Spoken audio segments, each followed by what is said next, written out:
సూర్యాపేట జిల్లాలో పలు ఫర్టిలైజర్ షాపుల్లో తనిఖీలు నిర్వహించారు పోలీసులు. మదిరాల మండలంలోని అన్నదాత ఫర్టిలైజర్ షాపులో తుంగతుర్తి సీఐ శ్రీనివాస్ నాయక్ ఆధ్వర్యంలో తనిఖీలు చేపట్టారు.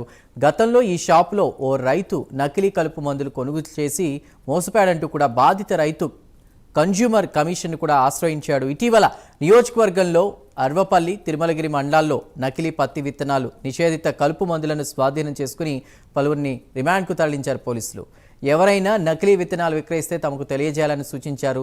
రైతులు మోసపోకుండా అవగాహన కార్యక్రమాలతో పాటు అన్ని చర్యలు చేపడుతున్నట్లు తెలిపారు. ఏదైనా చిన్న మీ కంపల్సరీగా అక్కడ స్టాక్ బోర్డు మీద మీరు ఏముందో డిస్ప్లే మీద కంపల్సరీ మెయింటైన్ చేయాలి, స్టాక్ రిజిస్టర్ మెయింటైన్ చేయాలి. మీరు ఎప్పటికప్పుడు ఆ స్టాక్ వచ్చేది కూడా ఎప్పటికప్పుడు రాస్తూనే ఉండాలి.